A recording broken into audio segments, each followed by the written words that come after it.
তোমাদের মুনাফিকি এখন জনগণ বুঝে গেছে। সম্মানিত ভাইরা, আওয়ামী লীগের আমলে, নাস্তিক হাসিনার আমলে এইরকম ইসলামকে গালি বেশি দেয়া হয় নাই, তার থেকে বেশি এখন গালি দেয়া হচ্ছে। এখন তো দেশ স্বাধীন, স্বাধীন না? এখন আমাদের সবার মত প্রকাশ করার স্বাধীনতা আছে। এই সুযোগে কিছু মুনাফিক এখন ইসলামকে গালি দেয়া শুরু করে দিয়েছে। কি কি গালি দিয়েছে আপনারা সবাই সাক্ষী। এক নাম্বার গালি দিয়েছে যে যারা ধর্ম প্রচার করে এরা ধার্মিক নয়। নাউজুবিল্লাহ বলবেন না? আমরা যারা ইসলামের ধারক বাহক, আমাদের জীবন বাজি রেখে আমরা ইসলামের কথা মানুষের দরবারে পৌঁছে দেই। আমরা ইসলামের ধারক বাহক, ইসলামকে প্রচার প্রসার করার জন্য রাত দিন আমরা প্রচার প্রসারণার কাজে ব্যস্ত থাকি। আর আমাদেরকে বলা হলো আমরা ধর্মভীরু নই। আমরা ধর্মভীরু নই। তোমার মতো নাস্তিকের বাচ্চা ধর্মভীরু? তোমাদেরকে আমরা খুব ভালো করে চিনি। তোমরা মুদ্রার এপিড আর ওপিড, ঠিক কিনা? তোমরা গোখরা সাপ। সময় পাইলেই, সময় হইলেই, ক্ষমতা পাইলেই এই ইসলামকে, কোরআনকে সবল দিতে তোমরা দ্বিধাবোধ করবে না। তোমাদের ফন্দি আমরা খুব ভালো করে জানি। ইসলামের শত্রু খ্রিস্টান, বৌদ্ধকে আমরা মনে করি না। ইসলামের বড় শত্রু হচ্ছে এই মুসলমানের ঘরে জন্ম হওয়া কিছু নাস্তিক মুনাফিক, যারা বলে কোরআনের সাথে রাজনীতির কোনো সম্পর্ক নাই। এই রকম মুনাফিকরা হচ্ছে ইসলামের বড় শত্রু। বলেন কথা ঠিক কিনা? এই মুনাফিকরা বলে এখন ইসলামে কোরআনে রাজনীতি নাই। বলে কি বলে না? আওয়াজ দিয়ে বলেন, বলে কি বলে না? এরা হচ্ছে মুনাফিক। এরা কি? ও মুসলমান, আগামীতে মুনাফিক থেকে সাবধান। আরো যারা বলেন এই মুনাফিক থেকে বেঁচে থাকার দরকার আছে না নাই? আপনারা শুনে অবাক হবেন, বর্তমান সোশ্যাল মিডিয়ায় এই মুসলমানের ঘরে জন্ম হওয়া কিছু সন্তান এখন ইসলামকে, কোরআনকে, ইসলাম পন্থীদেরকে কটু মন্তব্য করা শুরু করেছে। ইসলামকে দাবানোর জন্য, ইসলাম থেকে জনগণকে বিচ্ছিন্ন করার জন্য, ইসলাম প্রেমিক মানুষদের কাছে যখন জনগণ হুমড়ি খেয়ে ছুটু করা শুরু করে দিয়েছে, চলে আসা শুরু করে দিয়েছে, কোরআনের ছায়াতলে মানুষেরা যখন একে একে দলে দলে সবাই হুমড়ি খাওয়া শুরু করে দিয়েছে, এই নাস্তিকের বাচ্চাদেরকে, এই মুনাফিকের বাচ্চাদের মাথার চান্দি গরম হয়ে গেছে। এরা এখন ভাবতেছে আগামীতে জনগণ যদি এই কোরআনের পিছনে, ইসলামী আন্দোলনের পিছনে এইভাবে দৌড়াতে থাকে, আমাদের ক্ষমতার মসনদে যাওয়া অসম্ভব হয়ে যাবে। এই জন্য ইসলামের বিরোধিতা করা তারা এখন শুরু করে দিয়েছে। কথা বলেন ঠিক কিনা? আমরা জানাই দিতে চাই, তোমরা যত ইসলামের বিরোধিতা করবা, যত আলেম ওলামাকে গালি দিবা, যত আজারিকে গালি দিবা, যত সাইদিকে গালি দিবা, যত কোরআন থেকে মানুষদেরকে দূরে রাখার চেষ্টা করবা, আল্লাহর জমিনে মানুষরা আগামীতে কোরআনকে সংবিধান হিসেবে বানানোর জন্য সবাই তৈরি হয়ে গেছে। আগামীতে বাংলার পার্লামেন্টের সংবিধান এই কোরআনকে না বানা পর্যন্ত এই মুসলমানের সন্তানরা থামবে না। বলেন কথা ঠিক কিনা? আগামী দিনে বাংলার পার্লামেন্টে এই কোরআনের সংবিধান ঢুকবে, এটা যেই মুনাফিকেরা বিশ্বাস করে না, আল্লাহর কসম করে বলি, আব্দুল্লাহ বিন উবাই আর বর্তমানে মুনাফিকদের মাঝে কোনো পার্থক্য নাই। হাত ছেড়ে বলেন কথা ঠিক না বেঠি? সম্মানিত আমার দিনী ভাইয়েরা, আল্লাহ সুবহানাহু ওয়া তাআলা সূরাতুত তাওবার ৮০ নম্বর আয়াতে কারিমার ভিতরে ইরশাদ করে, দুনিয়ার মানুষ ভালো করে শোনো, ইস্তাগফির লাহুম আও লা তাস্তাগফির লাহুম ইন তাস্তাগফির লাহুম ৭০ মাররা। আল্লাহু আকবার। রব্বুল আলামিন ডেকে ডেকে বলে, ও দুনিয়ার মানুষ ভালো করে শোনো, আমি তোমাদের মধ্যে এই আয়াত দ্বারা একটা নির্দিষ্ট মেসেজ দিতে চাই। আমি তোমাদেরকে একটা সন্ধান দিতে চাই। আমি তোমাদেরকে গুরুত্বপূর্ণ একটা ঘটনা শোনাতে চাই, যেই ঘটনার দ্বারা তোমাদের জীবনটা আলোকিত হয়ে যাবে। বলি সুবহানাল্লাহ। আল্লাহর নবীকে জিবরিল আমিন এসে বলছে, ইয়া রাসূলুল্লাহ, ইস্তাগফির লাহুম আও লা তাস্তাগফির লাহুম ইন তাস্তাগফির লাহুম ৭০ মাররা। হে নবী, আপনি মুনাফিকদের জন্য একবার নয়, দুইবার নয়, 10 বার নয়, 70 বারেও যদি তাদের জন্য আপনি দোয়া করেন, আমি আল্লাহর কাছে তাদের কোনো দোয়া, তাদের জন্য কোনো মাগফিরাত আমি আল্লাহ কবুল করব না। বলেন আল্লাহু আকবার। কাদের সম্পর্কে? মুনাফিকদের সম্পর্কে আয়াত নাযিল হয়েছে। আমার দ্বীনি ভাইয়েরা, মুনাফিকদের সর্দার আব্দুল্লাহ বিন উবাই বিন সালুল ইন্তেকাল করলেন ফজরের নামাজের পরে। তার সন্তান আল্লাহর নবীর কাছে এসে বললেন, ইয়া রাসূলুল্লাহি, ইয়া হাবিবাল্লাহ, ওগো আল্লাহর নবী, আমার আব্বা ইন্তেকাল করেছে, আপনি একটু জানাজাটা পড়ায় দেন। আল্লাহর নবী, বিশ্ব নবী, দয়ার নবী, মায়ার নবী আব্দুল্লাহ বিন উবাই বিন সালুলের জানাজার ইমামতি করার জন্য এক পা দুপা করে সামনে আগাচ্ছে। হযরতে ওমর আল্লাহর নবীর পাঞ্জাবিটা টেনে ধরেছে, ইয়া রাসূলুল্লাহ, আপনি কোথায় যান? কার নামাজের জানাজার ইমামতি করার জন্য যান? আল্লাহর নবী বলে, ও ওমর, আব্দুল্লাহ বিন উবাই বিন সালুল মারা গেছে, তার জানাজার ইমামতি করার জন্য আমি দাঁড়ায় গেছি।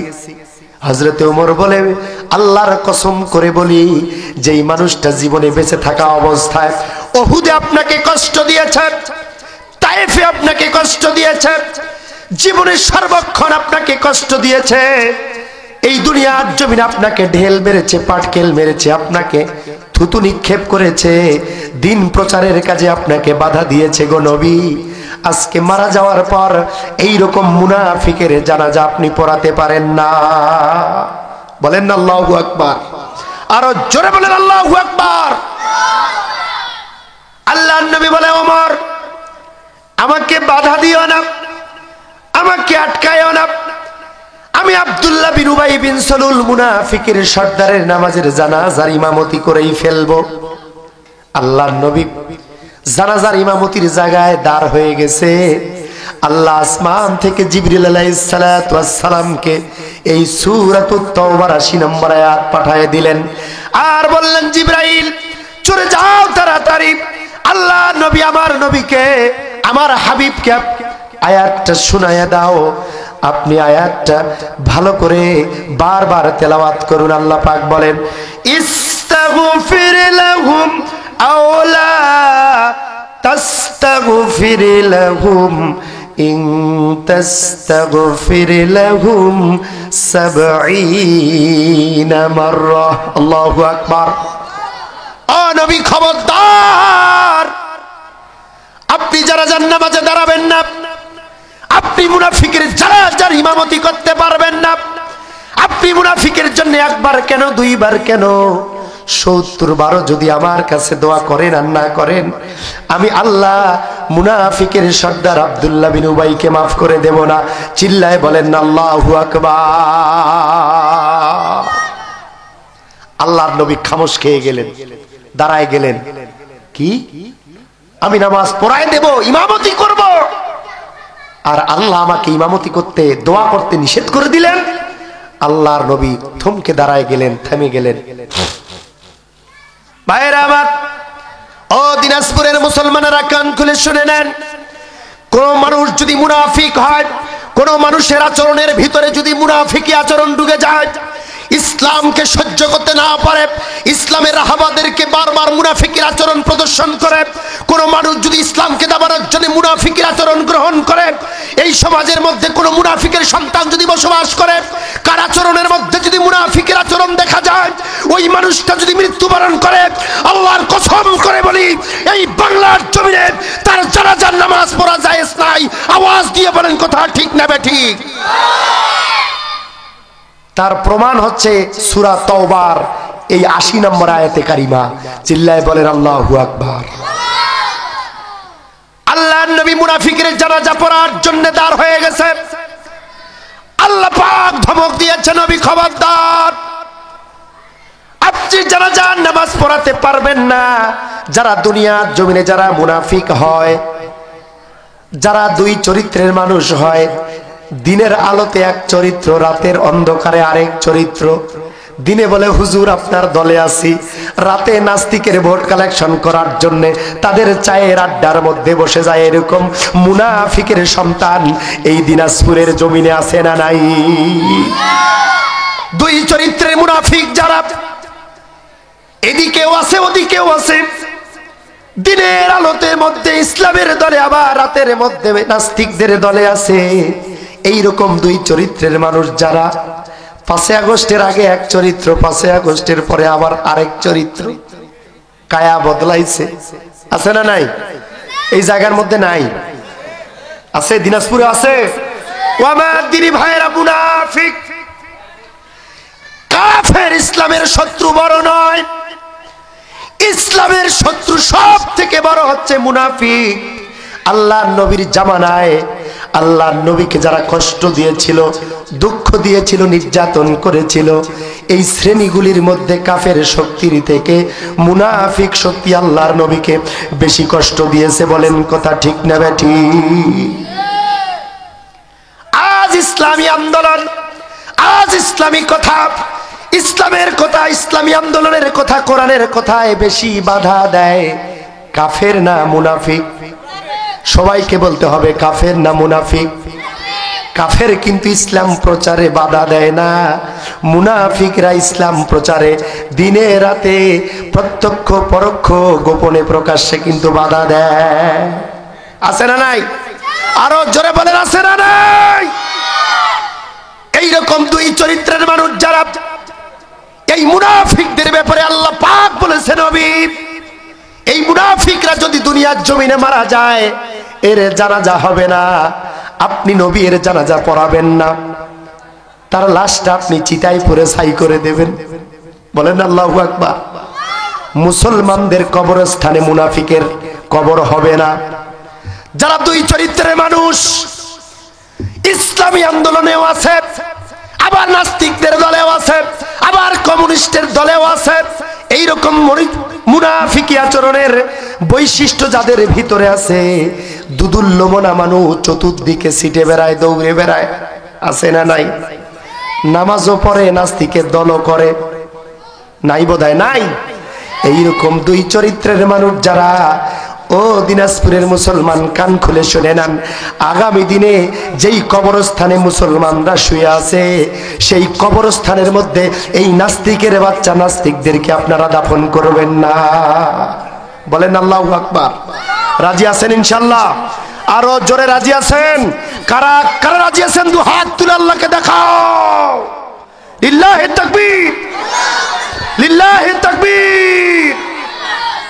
ও দিনাজপুরের মুসলমানরা কান খুলে শুনে নেন, বাংলার জমিনে পূর্বে ছিল, এখনো আছে, কিয়ামতের আগ পর্যন্ত এইরকম কিছু নাস্তিকের বাচ্চা থাকবে, এইরকম কিছু মুনাফিক থাকবে, এইরকম কিছু মুনাফিকের সন্তান থাকবে, যাদের তাকবীর সহ্য হবে না।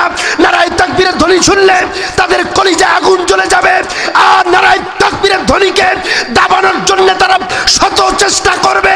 আমরা জানাই দিতে চাই, দিনাজপুরের জমিনে নারায়ে তাকবীরের ধ্বনি দিয়ে আবার আমরা ইসলামকে এই জমিনে প্রতিষ্ঠা করে ছাড়বো। কারা কারা রাজি আছো? দু হাত তুলে আল্লাহকে দেখায় দাও।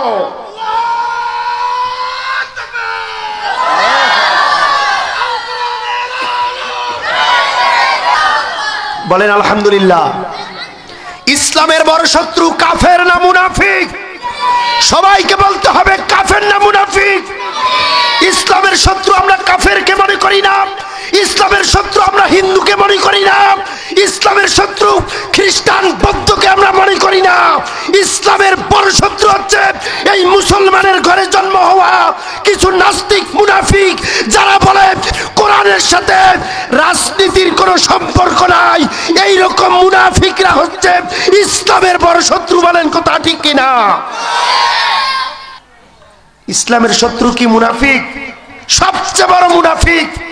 আল্লাহ নবী সাল্লাল্লাহু আলাইহি ওয়াসাল্লাম বলেছেন, ও সাহাবীরা, আমাকে যারা কষ্ট দিয়েছে, কিয়ামতের আগ পর্যন্ত আমার সাথী সঙ্গীদেরকে যারাই কষ্ট দেবে, এই শ্রেণীর মধ্যে কাফের বেশি থাকবে না, বেশি থাকবে এই মুমিন নামের মুনাফিক। আওয়াজ দিয়ে বলেন কথা ঠিক কিনা? এই মুনাফিকরা বলে এখন ইসলামে কোরআনে রাজনীতি নাই। বলে কি বলে না? আওয়াজ দিয়ে বলেন, বলে কি বলে না? এরা হচ্ছে মুনাফিক। এরা কি? ও মুসলমান, আগামীতে মুনাফিক থেকে সাবধান। আরো যারা বলেন, এই মুনাফিক থেকে বেঁচে থাকার দরকার আছে না নাই? আপনারা শুনে অবাক হবেন, বর্তমান সোশ্যাল মিডিয়ায় এই মুসলমানের ঘরে জন্ম হওয়া কিছু সন্তান এখন ইসলামকে, কোরআনকে, ইসলাম পন্থীদেরকে কটু মন্তব্য করা শুরু করেছে। ইসলামকে দাবানোর জন্য, ইসলাম থেকে জনগণকে বিচ্ছিন্ন করার জন্য, ইসলাম প্রেমিক মানুষদের কাছে যখন জনগণ হুমড়ি খেয়ে ছুটু করা শুরু করে দিয়েছে, চলে আসা শুরু করে দিয়েছে, কোরআনের ছায়াতলে মানুষেরা যখন একে একে দলে দলে সবাই হুমড়ি খাওয়া শুরু করে দিয়েছে, এই নাস্তিকের বাচ্চাদেরকে, এই মুনাফিকের বাচ্চাদের মাথার চান্দি গরম হয়ে গেছে। এরা এখন ভাবতেছে আগামীতে জনগণ যদি এই কোরআনের পিছনে, ইসলামী আন্দোলনের পিছনে এইভাবে দৌড়াতে থাকে, আমাদের ক্ষমতার মসনদে যাওয়া অসম্ভব হয়ে যাবে। এই জন্য ইসলামের বিরোধিতা করা তারা এখন শুরু করে দিয়েছে। কথা বলেন ঠিক কিনা?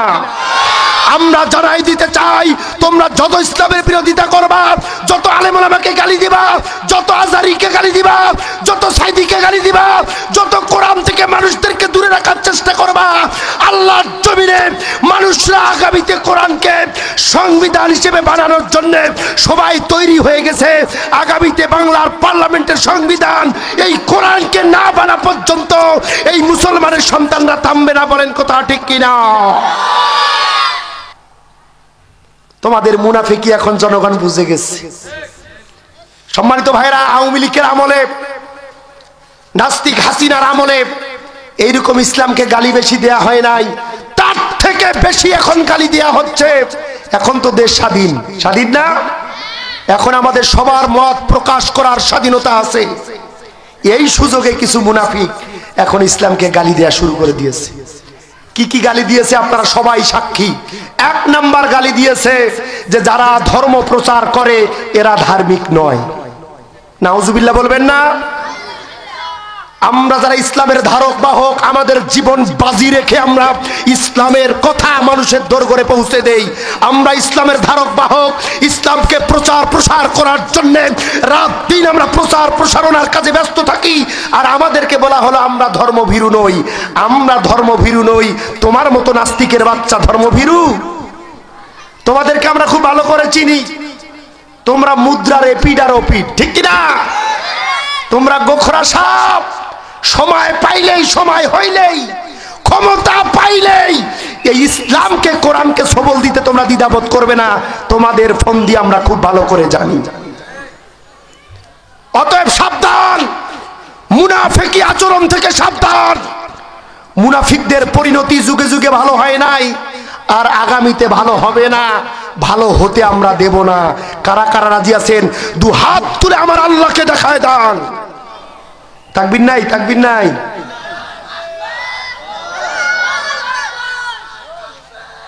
হবে না, হবে না। ওই চালু ভাজা খাওয়া তাকবীরে কাম হবে না। তাকবীর দিতে হবে শাহজালালের মতো, যেই শাহজালাল গৌর গোবিন্দের সাথে যুদ্ধের সময় তরবারি ব্যবহার করা লাগে নাই, তাকবীরের ঠেলায় গৌর গোবিন্দের হাত থেকে তরবারি পড়ে গেছে, সিলেটের জমিন জয়লাভ করেছে। সুবহানাল্লাহ। ওইরকম তাকবীর দিতে রাজি আছেন? আমার সাথে তাকবীর দিতে পারবেন? সবাই রেডি? রেডি? লিল্লাহে তাকবীর। দিন ইসলাম, দিন ইসলাম। আল কোরআনের আলো। কোরআন আছে যেখানে, কোরআন নাই যেখানে। বিপ্লব, বিপ্লব, বিপ্লব, বিপ্লব। আলহামদুলিল্লাহ, একটু প্র্যাকটিস হইলো। আগামীতে যখন এই 2-4 মিনিট পর যখন তাকবীর দরকার হবে, এই প্র্যাকটিসটাই কাজে লাগাতে হবে। রাজি আছি যুবকেরা? আমার বৃদ্ধ বাবাজিদেরকে কষ্ট দিও না, তোমরা তাকবীর দিবা। এই যে সামনে আমার যুবক ভাইরা বসে আছে, কি দারোয়ানের দায়িত্ব নাকি আনসার বিডিবির দায়িত্ব নাকি আমি বুঝতে পারছি না। একটু বসো ভাই, তোমাদেরকে নিয়ে আমি কোরআনের কথা বলবো মাত্র 1 ঘন্টা। এরপর আবার কালেকশন আছে, এরপর আবার বিদায় আছে। বসো, তোমাদেরকে নিয়েই তো আমার ভাঙা জবাব তো তোমরাই দিবা। রাজি আছি না ইনশাআল্লাহ? আল্লাহ পাক রব্বুল আলামিন নবীকে ধমক দিয়ে বললেন, নবী আপনি মুনাফিকের সর্দার আব্দুল্লাহ বিন উবাই বিন সলুলের জানাজায় দাঁড়ায় গেছেন, খবরদার তার জন্য নবী আপনি দোয়া করবেন না। মুনাফিকদের জন্য দোয়া একবার নয়, দুইবার নয়, ৭০ বারও যদি করো, আমি আল্লাহ সুবহানাহু ওয়া তাআলা মুনাফিকদের জন্য কোনো দোয়া কবুল করব না। বলেন তো এই কথাটা কার? আরো জোরে বলেন এই ঘোষণাটা কার? আল্লাহর নবী তারপরেও জানাজার নামাজ পড়ায় দিলেন। বলেন আল্লাহু আকবার। আমার দিনী ভাইয়েরা, ও দিনাজপুরের মুসলমানেরা, কান খুলে শোনেন। আল্লাহ পাক রব্বুল আলামিন দুনিয়ার মানুষদেরকে বলে দিলেন, এই আয়াতে কারিমা নাজিল করে জানায় দিল, যারা মুনাফিক হবে এদের জানাজা পড়ানো জায়েজ নাই। বলেন কি নাই? যারা মুনাফিক এদের জানাজা নাই। প্রমাণ দলিল হচ্ছে সূরা তাওবার ৮০ নম্বর আয়াত। আল্লাহর নবী মুনাফিকের জানাজার নামাজ পড়াইছে, আর আল্লাহ ধমক দিয়েছে, খবরদার একবার কেন নবী ৭০ বারও যদি দোয়া করেন, ও দোয়া আমি আল্লাহ কবুল করব না। তাহলে মুনাফিকের জানাজা আছে? চিল্লায় বলতে হবে, মুনাফিকের জানাজা আছে। ওটাকে চিতায় পুরে ছাই করে দেবেন। কোন মুনাফিকের বাচ্চা যদি মারা যায়, তার জানাজায় আপনারা দাঁড়াবেন না। এখান থেকে আমাদের জন্য সতর্কবাণী হচ্ছে, আমরা কেউ ইসলামের সাথে মুনাফিকি করতে চেষ্টা করব না, ইনশাআল্লাহ। বলেন আরো জোরে বলেন ইনশাআল্লাহ। মুনাফিকদের কোন আমল আল্লাহ কবুল করেন না। কবুল করেন? মুসলমানরা কথা বলতে হবে, কবুল করেন? কবুল করেন না, নট অ্যাকসেপ্টেবল। ওয়ারশিপ অফ মুনাফিক। মুনাফিকদের কোন আমল, ছোট আমল, বড় আমল, মাঝারি আমল, কোন আমল আল্লাহর দরবারে যায় না। ও দুনিয়ার মুসলমানেরা, আমার দিকে কান লাগান। আব্দুল্লাহ বিন উবাই বিন সলুলের জানাজা শেষ হয়ে গেল। এবার মুনাফিকের সর্দারের লাশটা এবার কবরে নামানো হলো। আব্দুল্লাহ বিন উবাই বিন সলুলের সন্তান আব্দুল্লাহ এসে আল্লাহর নবীর হাত ধরে বললেন, ইয়া রাসূলুল্লাহ, ইয়া হাবিবাল্লাহ, ওগো আল্লাহর নবী, আমি জানি আমার আব্বা ছিল মুনাফিকের সর্দার, কিন্তু আমি তো আপনার সাহাবী। ওগো আল্লাহর নবী, আমার ইচ্ছা হয়, আমার আশা হয়, আমি আপনার কাছে একটা দরখাস্ত করি। আমার আব্বাকে যখন মাটি দেয়া হয়ে যাবে, কবরের পাশে দাঁড়িয়ে আমার আব্বার জন্য দুহাত তুলে একটু আল্লাহর কাছে দোয়া করবে। বলেন আল্লাহু আকবার। ও যুবকরা সবাই বলে আল্লাহু আকবার। আল্লাহর নবী সাল্লাল্লাহু আলাইহি ওয়াসাল্লাম আব্দুল্লাহ বিন উবাই বিন সলুলের মাটি দেওয়ার পরে কবরের পাশে দাঁড় হয়ে গেছে। হাত দুটো এখন আসমানের দিকে তুলে দোয়া করা শুরু করে দেবে। এই সময় ইন দা মিন টাইম আল্লাহ পাক আসমান থেকে জিবরিল আমিনকে বলে, জিবরিল, আর করো না দেরি, চলে যাও তাড়াতাড়ি আমার হাবিবকে কোরআনুল কারীমের আয়াত শোনায় দাও। সবাই বলেন, ফালা তাকুম আলা কবরিহি। আল্লাহু আকবার। ও নবী, খবরদার, খবরদার, মুনাফিকদের কবরের পাশে আপনি দাঁড়াবেন না। কোন মুনাফিকের কবরের পাশে দাঁড়ানো কোন নামাজি, কোন ইমানদারের জন্য জায়েজ নাই। বলেন আল্লাহু আকবার। আগেরটা একটা থ্রেট মূলক আয়াত। এবার যখন নবী তার জন্য দোয়া করার জন্য হাত তুলছে, এবার আল্লাহ আবার ধমক দিয়েছে, নবী, যেই মানুষটা সারাটা জীবন ইসলামের বিরোধিতা করলো, যেই মুনাফিকটা আপনার সাথে নামাজ পড়লো, আপনার মতো মাথায় টুপি দিত, আপনার মতো দাড়ি, আপনার মতো জুব্বা, আপনার সাথে জাহারি করেছে, আপনার সাথে ইফতারে ছিল, আপনার সাথে কাবা ঘর তাওয়াফ করেছে, যেই মুনাফিকটা আপনার সাথে সব আমলে ছিল, কিন্তু রাতের অন্ধকারে ইসলামী রাজনীতি বিশ্বাস করে নাই, আল্লাহর জমিনে আল্লাহর কোরআন শাশ্বত প্রতিষ্ঠা হবে, আল্লাহর জমিনে সংবিধান হবে কোরআন, এটা আব্দুল্লাহ বিন উবাই বিন সলুল বিশ্বাস করে নাই। তার জীবনের যত আমল আমি আল্লাহ বরবাদ করে দিয়েছি। দুনিয়ার মানুষ ভালো করে শোনো, নামাজ পড়লেই শুধু জান্নাত হবে না, ইবাদত করলেই জান্নাত হবে না, কাবা ঘর তাওয়াফ করলে, হজ করলেই আল্লাহ জান্নাত দেবে না। জান্নাত পাওয়ার জন্য সর্বপ্রথম সর্ববৃহৎ একটা শর্ত হচ্ছে আল্লাহর জমিনে আল্লাহর দ্বীন কায়েম করার আন্দোলন করা। বলেন কথা ঠিক কিনা? আব্দুল্লাহ বিন উবাইর আমলের কোনো ঘাটতি ছিল না, একটা আমলের ঘাটতি ছিল, সেটা হচ্ছে এই কোরআনের আইন দুনিয়ার জমিনে বাস্তবায়ন হোক, এটা আব্দুল্লাহ বিন উবাই চায় নাই। বলেন আল্লাহু আকবার। বলেন অপরাধ কয়টা? আরো জোরে বলেন অপরাধ কয়টা? একটা। আপনারা শুনে অবাক হবেন, আল্লাহর নবী যত 9 ইঞ্চি লম্বা জুব্বা পরতেন, আব্দুল্লাহ বিন উবাই ঠিক মেপে মেপে 9 ইঞ্চি জুব্বা ব্যবহার করতেন। সুবহানাল্লাহ বলেন। নবীকে এত অনুসরণ করতেন, নবীর দাড়িতে যে খুশবু ব্যবহার করতেন, আব্দুল্লাহ বিন উবাই বিন সলুল মুনাফিক সর্দার ঠিক একই খুশবু নিজের শরীরে ব্যবহার করতেন। আল্লাহু আকবার। আল্লাহর নবী যেই প্লেটে ইফতার করতে বসতেন, আব্দুল্লাহ বিন উবাই বিন সলুল আল্লাহর নবীর সাথে একই প্লেটে ইফতারে অংশগ্রহণ করতেন। আল্লাহর নবী যেভাবে কাবা ঘর তাওয়াফ করতেন, আল্লাহর নবীর পাঞ্জাবি ধরে ধরে গায়ের সাথে গা লাগিয়ে আব্দুল্লাহ বিন উবাই বিন সলুল এই মুনাফিক সর্দার ওইভাবে কাবা ঘর তাওয়াফ করত। বলেন তো আমলের কোনো কমতি ছিল? কথা বুঝে না। আমলের কোনো ঘাটতি ছিল? 1 ইঞ্চি পরিমাণ নবীর থেকে আমলের কোনো ঘাটতি ছিল না। শুধু অনলি ওয়ান, একটা আমলের ঘাটতি, সেটা হচ্ছে আল্লাহর জমিনে আল্লাহর দ্বীন প্রতিষ্ঠার আন্দোলনে সে বিশ্বাসী ছিল না। আগামী দিনে বাংলার পার্লামেন্টে এই কোরআনের সংবিধান ঢুকবে, এটা যেই মুনাফিকেরা বিশ্বাস করে না, আল্লাহর কসম করে বলি, আব্দুল্লাহ বিন উবাই আর বর্তমানে মুনাফিকদের মাঝে কোনো পার্থক্য নাই। হাত ছেড়ে বলেন কথা ঠিক না বেঠিক? এরাও যত বড় আমলিয়াত হোক না কেন, এই আল্লাহর কোরআনের বিরোধিতা করার কারণে, দ্বীন প্রতিষ্ঠা করার আন্দোলনের বিরোধিতা করার কারণে আব্দুল্লাহ বিন উবাই যেমন জাহান্নামী, এই নতুন মুনাফিকরাও আল্লাহর জাহান্নামে যাবে কি যাবে না? আরো জোরে বলেন যাবে কি যাবে না? ভাইরা আমার, মুনাফিকের পরিণতি ভালো হয় না। এই একটা অপরাধের কারণে আব্দুল্লাহ বিন উবাই বিন সলুল জান্নাতে যাবে না জাহান্নামে যাবে? কথা কয় না সবাই? বলেন জাহান্নামে তো যাবেই যাবে, জাহান্নামের নিচতলায় যাবে। আল্লাহর নবী বলেন, ইন্নাল মুনাফিকিনা ফিদ দারকিল আসফালি মিনান নার।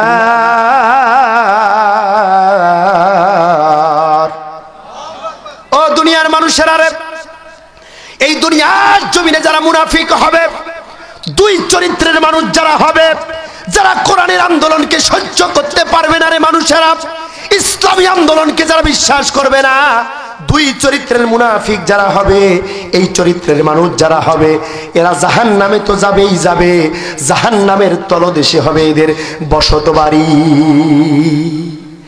যেই বসত বাড়িতে নিচতলায় সমস্ত জাহান্নামীদের মলমূত্র পায়খানা পেশাব পড়বে, ওই জায়গাটাই হবে মুনাফিকদের জায়গা।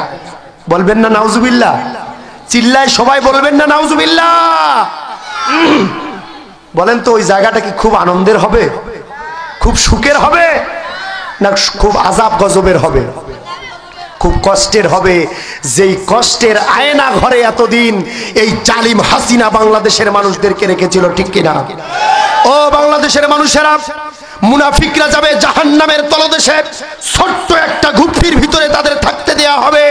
যেই রকম এতদিন বাংলার মুসলমানদেরকে, দামাল ছেলেদেরকে, ইসলামী আন্দোলনের নেতা নেত্রীদেরকে শেখ হাসিনা জালিম না স্বৈরাচার আয়না ঘরের মতো একটা ছোট্ট কুটিরে বসবাস করতে বাধ্য করা হয়েছে, সেই আয়না ঘরের মধ্যে কোনো লাইট ফ্যান থাকতো না, কোনো বালিশ খেতা থাকতো না, সাপ বিচ্ছুর জায়গার ভিতরে, কষ্টের জায়গার ভিতরে আয়না ঘর নামক জায়গাতে শেখ হাসিনা আলেমদেরকে রেখেছিল। আল্লাহ পাক বলে, হাসিনা তুই ওয়েট কর, কিছুদিন পর ওই আয়না ঘরের ভিতরে আমি আল্লাহ তোকে রাখার ব্যবস্থা করব। বলেন কথা ঠিক কিনা? যেই ঘর তুমি আলেমদের জন্য বানিয়েছ, যেই ঘর তুমি মুসলমানদের জন্য বানিয়েছ, আজও কালও ওই ঘরের ভিতরে তোমাকে ঢুকতেই হবে। আর যেই ঘরের ভিতরে ইলেকট্রিক শক দেওয়ার জন্য, মানুষদেরকে কষ্ট দেওয়ার জন্য, কারেন্টের শক দেওয়ার জন্য তুমি চেয়ার বানিয়েছ, ওই চেয়ারের ভিতরে তোমাকে বসিয়ে এতদিন আলেমরা যে নির্যাতন সহ্য করেছে, এই প্রায়শ্চিত্ত তোমাকে ওই চেয়ারে বসেই করতে হবে। বলেন কথা ঠিক না বেঠিক? শরীরে যত শক্তি আছে সব শক্তি ওই তাকবীরের ধ্বনির কাজে ব্যবহার করতে হবে। মুসলমানেরা যদি ওই তাকবীর আবার আমল করতে পারে, ওই নারায়ে তাকবীরের ধ্বনিতে আবার ফিরে যেতে পারে, আল্লাহর কসম করে বলি, গৌর গোবিন্দ সেই দিন সিলেটের জমিন থেকে পালিয়েছে। নাস্তিক হাসিনা এবং তার দোসরেরা, আওয়ামী লীগের দালালেরা, পাঁচটা কুত্তরা এখনো বাংলার জমিনে ঘুরেফেরা করছে। মুসলমানেরা ওই শাহজালালের তাকবীর যদি আবার আমল করতে পারে, আল্লাহর কসম করে বলি, এই কুত্তারাও বাংলার জমিন থেকে ভাগতে বাধ্য হবে। বলেন কথা ঠিক কিনা?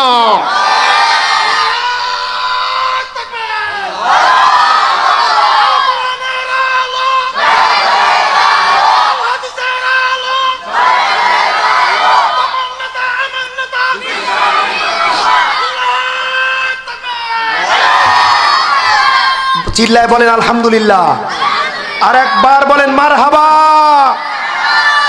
সম্মানিত ভাইরা আমার, ছোট্ট একটা আয়না ঘরে যেখানে একটা মানুষ চিত হয়ে কাত হয়ে বারবার উল্টাপাল্টা করা সম্ভব নয়, ওই জায়গার ভিতরে কিভাবে মানুষদেরকে রেখেছিল, এখন এই জাতির মানুষেরা সেটা দেখতে পাচ্ছে। ঠিক কিনা? প্রধান উপদেষ্টা সহ অনেক গণ্যমান্য মানুষেরা এই আয়না ঘর দেখার জন্য গিয়েছিল। সেখানে গিয়ে দেখতে পাচ্ছে মানুষের হাড়, সেখানে গিয়ে দেখতে পাচ্ছে মানুষের চুল, সেখানে গিয়ে দেখতে পাচ্ছে নতুন নতুন ছোট ছোট মাসুম বাচ্চাদের স্কুল ড্রেস আর নেম প্লেট পাওয়া হচ্ছে। আজকের ওই আয়না ঘরে আমরা বলে দিতে চাই, তোমরা বড় মানুষ তো দূরের কথা, ছোট ছোট বাচ্চাদেরকেও ওই আয়না ঘরে শাস্তি দিতে দ্বিধাবোধ করো নাই। তুমি তৈরি হয়ে যাও, আগামীতে পাল্টা আক্রমণ তোমার উপরে আল্লাহর কাছ থেকে আসতেছে। বলেন কথা ঠিক কিনা?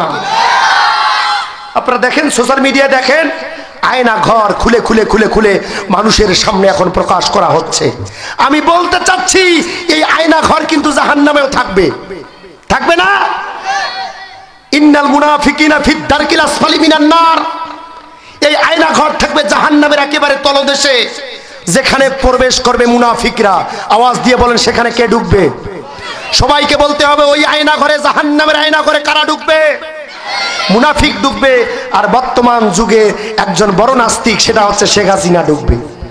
এটা কোনো সন্দেহ নাই, there is no doubt, no confusion.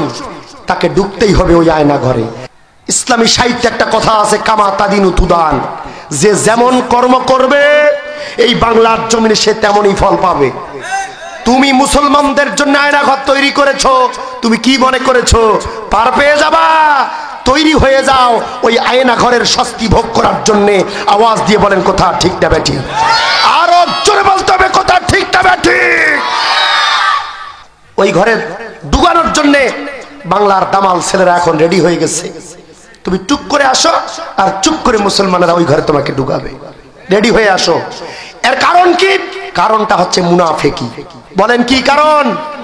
ইসলামের সাথে মুনাফিকি করার কারণে আব্দুল্লাহ বিন উবাই বিন সালুলের জানাজার ইমামতি নবী করার পরেও সে জান্নাত পাবে না। তুমি ইসলামের সাথে মুনাফিকি করেছো, ইসলাম প্রেমিকদের সাথে মুনাফিকি করেছো, আল্লামা সাইদির সাথে মুনাফিকি করেছো, আল্লামা কামরুজ্জামানের সাথে মুনাফিকি করেছো। আল্লাহ পাকের আসমান থেকে তোমার উপরে এমন নাখোশ হয়ে গেছে, আল্লাহ একটার পর একটা এখন তোমার উপরে সেই আযাব আর গজবের দরজা নেমে দেবে। ঠিক কিনা? এর মধ্যে একটা আযাব হচ্ছে, ধানমন্ডির 32 নম্বর ঘর ধুলায় ধূসরিত হয়ে গেছে। আওয়াজ দিয়ে বলেন, এটা মানুষের তৈরি করা নয়, এটা আল্লাহর পক্ষ থেকে একটা আযাব। এটা কি? কথা বলে না? আল্লাহর পক্ষ থেকে গজব। এটা মানুষ হঠাৎ করে করে নাই, মানুষের দিলের ভিতরে, সাধারণ জনগণের ভিতরে, ছাত্র জনতার কলিজার ভিতরে আল্লাহ ইলহাম করে দিয়েছে। রে পাগলেরা, এখনো কেন বসে আছিস? ইসলামের শত্রুতা করার কারণে ওই নাস্তিকের বাড়িতে এখনো কেন দাঁড় হয়ে আছে? ওটাকে ধুলার সাথে, ওটাকে এক মাটির সাথে নিষ্পেষিত করে দে, ওটা পাবলিক টয়লেট বানায় ফেল। ঠিক কিনা? এটা আল্লাহর গজব। কারণ ইসলামের সাথে মুনাফিকি করে কেউ কখনো বাঁচতে পারে নাই, আর সামনে পারবেও না। ঠিক কিনা? ও ভাইরা আমার, 100 নাম্বারের মধ্যে কত নাম্বারে পাস?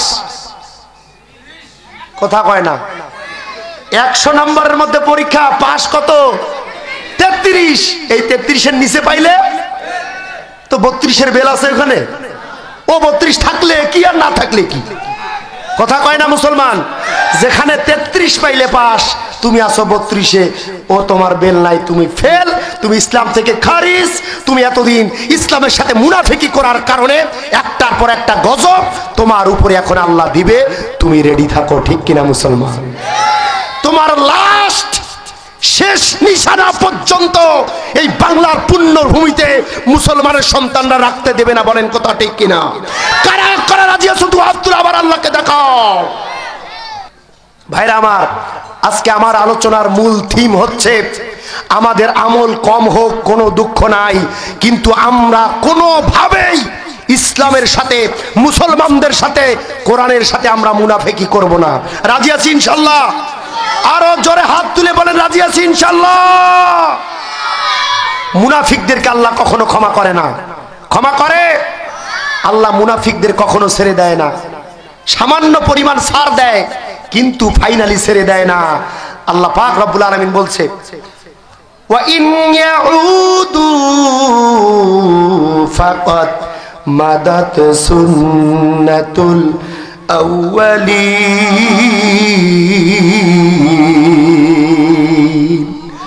আল্লাহু আকবার। ও দুনিয়ার মানুষেরা ভালো করে কান খুলে শুনে নাও, ফাকাদ মাদাত সুন্নাতুল আউয়ালিন, বিগত দিনের নাস্তিকের যে পরাজয় হয়েছে, যে আমল করার কারণে, ইসলামের বিরোধিতা করার কারণে যে ফলাফল হয়েছে, ফাকাত মাদাত সুন্নাতুল আউয়ালিন। নতুন করে যদি কেউ ষড়যন্ত্র করার চেষ্টা করো, নতুন করে যদি ইসলামের সাথে মুনাফিকি করার চেষ্টা করো, সুন্নাতুল আউয়ালিন, পূর্বের নাস্তিকের যে অবস্থা হয়েছে, আল্লাহর কসম করে বলি, আল্লাহ পাক কোরআনে বলেছে, তার থেকে আরো শোচনীয় পরাজয়, তার থেকে আরো লাঞ্ছনাকর অবস্থা নতুন মুনাফিকদের কপালে হবে। বলেন কথা ঠিক কিনা? আরো জোরে বলেন কথা ঠিক না ঠিক? আল্লাহ বারবার রিমাইন্ডার দিয়েছে, বারবার সতর্কবাণী দিয়েছে, ও মানুষেরা, ইসলামের সাথে কেন গাদ্দারি করছো? ইসলামের সাথে কেন মুনাফিকি করছো? আমরা এমন মুসলমান, 500 টাকা পাইলেই আমরা আমাদের মন ঘুরায় ফেলি, একটা লুঙ্গি পাইলে মন ঘুরায় ফেলি, রাতের অন্ধকারে ভোটের আগে রাতে একটা শাড়ি পাইলেই আমাদের ইমান বিক্রি হওয়া শেষ। আছে না নাই? এমন মুমিন নামের মুনাফিক আছে না নাই? আগামী দিন আপনাদেরকে সবাইকে বলতে চাই, টাকার কাছে মুনাফিক বিক্রি হবে না, কোনো ক্ষমতার কাছে মুনাফিক বিক্রি হবে না, শাড়ি লুঙ্গির কাছে মুনাফিক বিক্রি হবে না।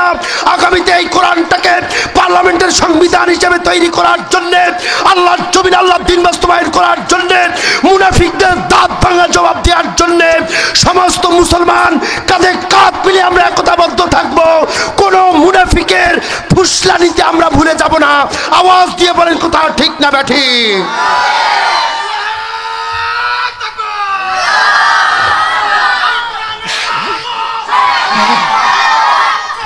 সবাই বলেন আলহামদুলিল্লাহ।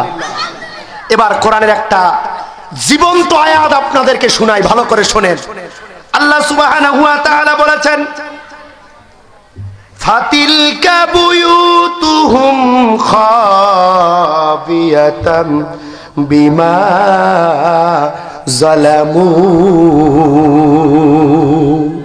ফাতিলকা বুয়ুতুহুম খাবিয়া, আমি তাদের গৃহগুলি উজাড় করে দেব, আমি তাদের বাড়িগুলি বুলডোজার দিয়ে ভেঙে দেব।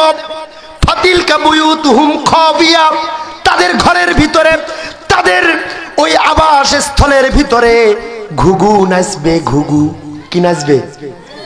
মুসলমান কথা বলে না। কোরআনের আয়াত অর্থ করছি, ভালো করে শুনেন, ব্যাখ্যা করার সময় নাই, শুধু অর্থ করব। ফাতিলকা বুয়ুতুহুম খাবিয়া, তার ভিটার মধ্যে কোনো জনবসতি মানুষ থাকবে না, কোনো মানুষ বসবাস করার জন্য আমি রাখবো না। বুলডোজার দিয়ে আমি আল্লাহ ভেঙে দেব, ওটা আমি পাবলিক টয়লেট বানায় দেব। বিমা জালামু, তাদের অপরাধটা হচ্ছে মানুষের উপরে জুলুম করা। বলেন কি করা? আরো জোরে বলেন কি করা? যারা মানুষের উপরে জুলুম করেছ, ছাত্রদের উপরে জুলুম করেছ, আলেম ওলামার উপরে যারা জুলুম করেছো। ও মুনাফিকেরা ভালো করে শোনো, তোমাদের বিপক্ষে আল্লাহ পাক 1450 বছর পূর্বে আল্লাহ পাক রব্বুল আলামিন কোরআনের আয়াত নাজিল করে দিয়েছে, ফাতিলকা বুয়ুতুহুম খাবিয়া, তোমার ঘরবাড়ি আমি ভেঙে দেব, উজাড় গৃহ করে দেব, শূন্য করে দেব বলি। কথা ঠিক না ব্যাঠি? ধানমন্ডির 32 নম্বর বাড়ির কথা বোধহয় কোরআনে নাই। এই মুসলমান, তাফসীর খুলে দেখেন, আয়াত খুলে দেখেন। যারা এরকম অপরাধের অপরাধী হবে, যারা ইসলামের বিরোধিতা করবে, যুগে যুগে তার বাড়ির কি অবস্থা হয়ে গেছে। আবু জেহেলের বাড়ি দেখো আজকে পাবলিক টয়লেট, ঠিক কিনা? নাস্তিক হাসিনা, তুমিও ইসলামকে সহ্য করো নাই, তোমার 32 নম্বর এখন পাবলিক টয়লেট হবে। তুমি অপেক্ষা করো। কথা বলে না? এটা আল্লাহ পাক কোরআনে বলে দিয়েছে, ফাতিলকা বুয়ুতুহুম খাবিয়া বিমা যালামু। যারা জালিম তার ঘরবাড়ি কিচ্ছু থাকবে না, উজাড় গৃহ, শূন্য গৃহ হবে। আর তার অপরাধটা কি? বিমা যালামু, তার অপরাধটা হচ্ছে জাতির সাথে জুলুম করা। বলেন কি করা? চিল্লায় বলেন কি করা? জুলুম করা। আগামীতে যারাই জুলুমবাজ হবে, যারাই জালিম হওয়ার চেষ্টা করবে, ও মুরলেরা কান খুলে শুনে নাও, তোমার ঘর বাড়িও বুলডোজার দিয়ে ভাঙা হবে, তোমার ঘরের ভিটায় ঘুঘু নাচবে, তোমার বাড়িও মানুষেরা টয়লেট করে ভাসায় দেবে। অতএব যদি বেইজ্জতি হতে না চাও, লাঞ্ছনার শিকার হতে না চাও, ইসলামকে মেনে নাও, কোরআনকে মেনে নাও, ইসলামের সাথে আর মুনাফিকি করার চেষ্টা করো না। আওয়াজ দিয়ে বলেন কথা ঠিক না ব্যাঠিক? বারবার একটাই মেসেজ তোমাদেরকে আমি দেই, যে ষড়যন্ত্র তোমরা শুরু করে দিয়েছো, যে মুনাফিকি তোমরা শুরু করে দিয়েছো, আল্লাহর কসম করে বলি, কোনো না কোনো দিন ওই বিগত জালিমদের উপরে যে নির্যাতন হয়েছে, যে আযাব এসেছে, তোমার বাড়িতেও আযাব আসতে বেশি দিন দেরি হবে না। কথা কয় না মুসলমান? অতএব মুনাফিকি করে কেউ পার পায় নাই, আর সামনের দিনে কেউ পার পাবে। আগামীকাল হচ্ছে বিশ্ব বেহায়া দিবস, 14ই ফেব্রুয়ারি, বিশ্ব ভালোবাসা দিবস, ভ্যালেন্টাইন্স ডে। মনে আছে যুবকেরা? আরো জোরে বলেন, মনে আছে? আগামীকাল হচ্ছে 14ই ফেব্রুয়ারি, বেহায়া দিবস, ভ্যালেন্টাইন্স ডে। ও যুবকেরা, আগামী দিনে ভালোবাসা আদান প্রদান এটা থেকে বিরত থাকো।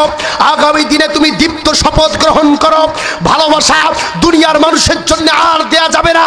ভালোবাসতে হবে এখন কোরআনকে, ভালোবাসতে হবে এখন ইসলামকে, এখন ভালোবাসা শুরু করে দিতে হবে ইসলামপন্থীদেরকে, কোরআনের আইনকে এখন ভালোবাসতে হবে। আগামীকাল ভ্যালেন্টাইন্স ডে যদি পালন করতেই হয়, আমরা কোরআনের রাজ প্রতিষ্ঠা করার মাধ্যমে আমাদের ভালোবাসা দিবস পালন করব। আওয়াজ দিয়ে বলেন কথা ঠিক কিনা? এখন আমাদের সমস্ত ভালোবাসা হবে কোরআন কেন্দ্রিক, কোরআনকে ঘিরেই হবে আমাদের সমস্ত ভ্যালেন্টাইন্স ডে। কারা কারা রাজি আছো? দু হাত তুলে আমার আল্লাহকে দেখাও। ইল্লাহি তাকবীর, হাত নামা। ও যুবকেরা, ভ্যালেন্টাইন্স ডে তে দীপ্ত শপথ গ্রহণ করো, কোরআন প্রতিষ্ঠার শপথ, ঠিক কিনা? জুলুমকে নিপাত করার শপথ, মুনাফিকদেরকে এই জমিন থেকে বিতাড়িত করার শপথ। এটাই হোক ভ্যালেন্টাইন্স ডে আমাদের প্রতিজ্ঞা, আমাদের অঙ্গীকার। আওয়াজ দিয়ে বলেন কথা ঠিক না ব্যাঠিক? কিসের ভালোবাসা দিবস যদি কোরআন প্রতিষ্ঠা করতে না পারো? ও দুনিয়ার যুবকেরা, কিসের ভালোবাসা তোমার? তোমার জীবনের সমস্ত ভালোবাসা হবে রাসূলের জন্য, তোমার জীবনের সমস্ত ভালোবাসা হবে রাসূলের আদর্শের জন্য, তোমার জীবনের সমস্ত ভালোবাসা হবে এই কোরআনের আইনের পিছনে, ঠিক না? আল্লাহ সুবহানাহু ওয়া তাআলা বলেন, কুল ইন কুনতুম তুহিব্বুনাল্লাহা ফাত্তাবিউনি ইউহিব্বুকুমুল্লাহ ওয়া ইয়াগফির লাকুম যুনুবাকুম ওয়াল্লাহু গফুরুর রহিম। ও মা দিনী ভাইরা, আল্লাহ পাক বলেছে, ও নবী, তোমার উম্মতেরা যদি তোমার ভালোবাসা পেতে চায়, তাহলে যেন তোমার আদর্শটাকে দাঁতের মারি দিয়ে আঁকড়ে ধরে। আর তোমার বান্দাদেরকে, ও নবী, তোমার উম্মতদেরকে বলে দাও, তারা যদি আমার ভালোবাসা পেতে চায়, এই ভ্যালেন্টাইন্স ডেতে যদি আমার ভালোবাসা পেতে চায়, তারা যেন তোমার অনুসরণ করে, তোমাকে ভালোবাসে। তোমাকে যারা ভালোবাসবে, তারা আমি আল্লাহ রব্বুল আলামিনের ভালোবাসা পেয়ে যাবে। আরো জোরে বলেন আল্লাহু আকবার। আর যারা আমি আল্লাহর ভালোবাসা পাবে, তাদেরকে আমি ক্ষমা করব, তাদেরকে আমি মাফ করব। আর দাখালাল জান্নাত, তাদেরকে আমি জান্নাতে ঢুকায় দেব আবাদান আবাদা, এমন ভাবে জান্নাতে ঢুকাবো। ও নবী উম্মতদেরকে বলে দেন কোনদিন কিয়ামতের আগে তাদেরকে আর জান্নাত থেকে বের করা হবে না। আওয়াজ দিয়ে বলেন এই কথাটা কার? তাহলে ভালোবাসা হবে কার জন্য? আল্লাহর জন্য, আল্লাহর নবীর জন্য আর কোরআনের জন্য। রাজি আছো যুবকেরা? রাজি আছো? কারা কারা রাজি? এবার ডান হাত তুলে আল্লাহকে দেখাও। হাত তুলে কি হবে? হুজুর বেকার বারবার হাত তুলাতে বলছে। বলেন হাত নামান। ও জোর করে হাত তুলছে। ও বলছে হুজুর কোরআনের আইন হোক আর না হোক, কোরআন আগামীতে ক্ষমতায় যাক আর না যাক, আমি আব্দুল, আমি মুনাফিক, ওটা আমার বিষয় নয়। আল্লাহর নবী বলছেন যেই সমাজের ভিতরে জালিম ক্ষমতায় যায় আর জনগণ ঘুমায়, ওই জালিম জুলুম করে যে অপরাধী, তুমি মুনাফিক, ঘুমায় ঘুমায় একই অপরাধের অপরাধী। তাহলে ওই জায়গায় একজন হকপন্থী ন্যাকপন্থী আলেম ওলামাকে, কোরআনপন্থীদেরকে নিয়ে যাওয়ার জন্য তুমি মুনাফিক ঘুমায় থাকলে হবে না, তোমাকে সক্রিয় ভূমিকা পালন করতে হবে। ব্যালট যুদ্ধের মাধ্যমে, আগামীতে দল করার মাধ্যমে, কোরআনকে বিজয় করার মাধ্যমে। আলা লাহুল খালকু ওয়াল আমরু ইনিল হুকমু ইল্লা লিল্লাহ, এই জমিন যার হুকুম চলবে তার, আমরা সৃষ্টি যার হুকুম চলবে তার, এটা বাস্তবায়ন করার জন্য আমাদের সবাইকে কাঁধে কাঁধ মিলিয়ে আগামীতে কোরআনের দলের পিছনে ছুটার দরকার আছে না নাই? বলেন, চিল্লায় বলেন আছে না নাই? বসে থাকবেন আর বলবেন ওটা আমার বিষয় নয়, যা হবার হবে। খবরদার, আপনি ওই অপরাধ থেকে বাঁচবেন না। একজন অপরাধী ওই চেয়ারে যাওয়ার পর 1 টাকা যদি ঘুষ খায়, সমস্ত দেশের জনগণ সেই অপরাধের অপরাধী। কারণ আপনার ভোটের কারণে ওই জালিম ওখানে যে মুনাফিকি করার চান্স পাইছে, ঠিক কিনা? আপনার ভোটের কারণে, রায়ের কারণে, মিটিং এর কারণে, মিসিং এর কারণে আজকে সমাজ বিরোধীরা, ইসলাম বিরোধীরা ওই জায়গায় যে কোরআনের উপরে 144 জারি করার দুঃসাহসিকতা দেখিয়েছে। এই অপরাধ শুধু তার একাই নয়, যারা তোমরা ভোট দিয়েছো, যারা তার দল করেছো, সাপোর্ট করেছো, তারা সবাই সেই অপরাধের অপরাধী। আওয়াজ দিয়ে বলতে হবে কথা, ঠিক না বেঠিক? আল্লাহ পাক কোরআনে বলেছে মাইয়াশফা শাফাআতান হাসানা ওয়া মাইয়াশফা শাফাআতান কিফলুম মিনহা। তুমি যাকে সাপোর্ট করেছো সে যদি একটা নেকির কাজ করে, সেই নেকির ভাগ তুমিও পাবা। আর তুমি যাকে সাপোর্ট করে ওই চেয়ারে বসিয়েছো, একবার একটা বিড়ি টানছে, ওই অপরাধটা তুমি বিছানায় শুয়ে শুয়ে ওই দিনাজপুরের কম্বলের ভিতরেও তুমি এই অপরাধী হবা। এখন আওয়াজ দিয়ে বলেন ওই জায়গায় সৎ যোগ্য নেতৃত্ব কোরআনের খাদেমকে পাঠানোর দরকার আছে না নাই? সবাইকে বলতে হবে আছে না নাই? আল্লাহ পাক আমাদের সেই ওয়াদা কবুল করুন। আরো জোরে বলেন। এবার দিনী ভাইয়েরা, আল্লাহ সুবহানাহু ওয়া তাআলা মহাগ্রন্থ কোরআনুল কারীমের ভিতরে আমাদেরকে জানিয়ে দিয়েছে, যারা তোমরা কোরআনের আইন চাও, আমার জমিন আমার দিন বাস্তবায়ন করতে যারা চাও, তাদেরকে আমি আল্লাহ 2টা কাজ দিলাম দুনিয়ার জমিনে। একটা হচ্ছে আমল করা, আর একটা হচ্ছে দান করা। একটা হচ্ছে আমল করা, একটা হচ্ছে দান করা। নামাজটা হচ্ছে আমল, জিকিরটা হচ্ছে আমল, হজ করা আমল, আর দান করাটা হচ্ছে ভোট দান। আল্লাহ বলছে যারা কোরআনের আইন চাও, এই মুসলমানেরা, বান্দা বান্দিরা, তোমাদের কাজ হচ্ছে 2টা। বলেন কয়টা? সবাই বলেন আরো জোরে। জোর হলো না? কয়টা? কাজ হচ্ছে 2টা। একটা হচ্ছে আমল আর একটা হচ্ছে দান। নামাজ পড়া কি? বলেন আমল। নামাজ পড়া কি? জিকির করা কি? মাদ্রাসায় পড়াশোনা করা কি? শিখানো কি? হজ করতে যাওয়া কি? এই মুসলমান কথা বলে না রে। এই যে আমার যুবক ভাইরা তো হাতে একেবারে জ্যাকেটের পকেটে, প্যান্টের পকেটে ডুগায় একেবারে হামবাবু হয়ে বলছে হুজুর কি বলেন বলেন, কান খুলে দিছি, সমস্যা নেই। এগুলা সব কি? আমল। আর 2 নম্বর কাজটা হচ্ছে দান। বলবেন হুজুর টাকা চাচ্ছেন নাকি? না, টাকা চাচ্ছি না। শুধু টাকায় দান হয় না, যোগ্য সময়ে, সঠিক সময়ে যোগ্য মানুষকে ভোট দেওয়াটাও একটা হচ্ছে দান। সুবহানাল্লাহ বলবেন না? এটা হচ্ছে দান।